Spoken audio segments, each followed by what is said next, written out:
Hey everyone, so for today's video, what we're going to be doing is we're going to be setting up this nano fish tank behind me without any filter or heater. So let's get started.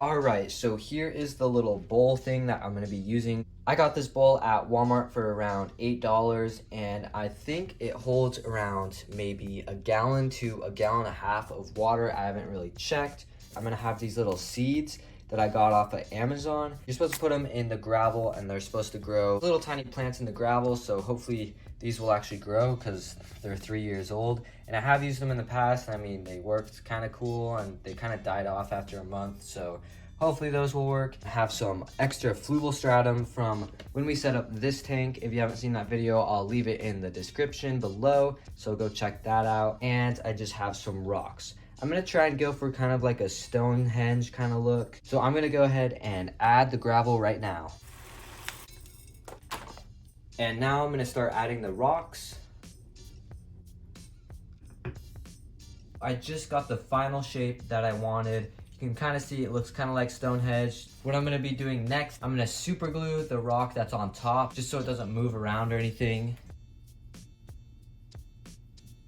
And now what I'm gonna do is I'm just gonna add a little bit of water and get ready to start planting the seeds. So now that the gravel is all wet, I'm going to be adding the seeds. Just gonna be putting them right on top and they should just sprout over time. Now I'm gonna fill the bowl with water.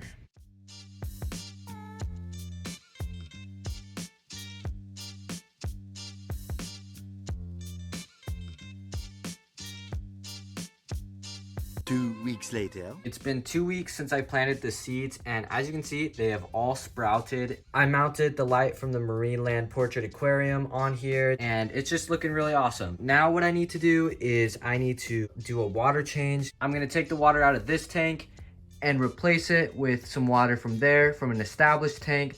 So hopefully I'll get the bacteria colony nice and started. So I just got done draining all of the water and it looks way different without water. Everything's super magnified when it's filled up, and when I take the water out, everything looks so much smaller. Now I'm just gonna fill it up with some water. So now that it's all filled up with water, I think it's about time that we add some livestock. I already added a few snails a few days ago, but now I'm gonna add some shrimp to this tank.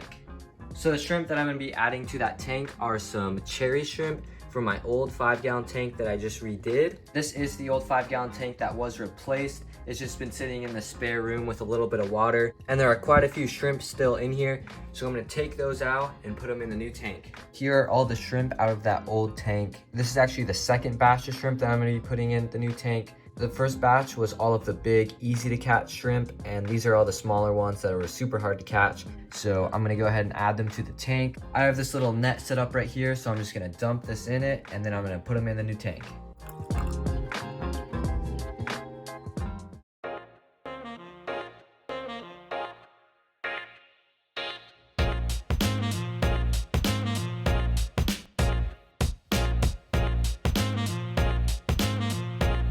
One hour later. Alright, so it's been around an hour since I put the shrimp in the tank, and they seem to be doing just fine. They all like to hide underneath this structure right here. This tank turned out a lot better than I thought it would. I had a lot of concerns with this tank. Like, for starters, I didn't even know if the seeds would sprout, and obviously they did.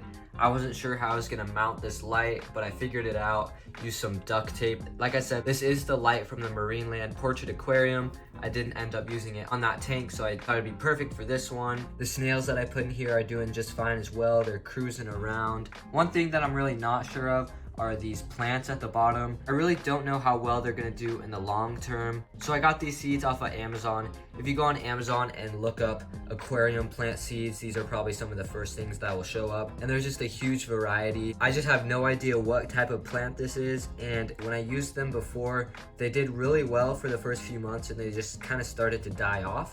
So I'm not really sure if I should go ahead and trim them once they start to grow a lot, or if I should just leave them and let them be. That's the only thing I'm not really sure about in this tank, but everything else will hopefully do just fine. I'm not going to be putting any fertilizer in here because the plants in here should be drawing most of their nutrients from the substrate. Every day I'll be changing a cup of water out of here just until it's a little more established. And I'll be feeding the shrimp some expired Pleco wafers that expired in 2016. That's what I was feeding them in the old tank, and they seem to be doing just fine. One bad thing is that little shrimp right there is dead, so I'm not sure why that happened. That's really unfortunate. But all the other shrimps seem to be alive. And yeah, that is pretty much all I have to say about this tank. That's gonna do it for today's video. I hope you guys enjoyed. Like always, make sure you like, subscribe, and follow me on Instagram. If you aren't already subscribed and you like what you're seeing, go ahead and check out some of my other content and consider subscribing. We're already past the 200 subscriber mark, so I wanna thank you guys, the subscribers, and I'll see you guys on the next video.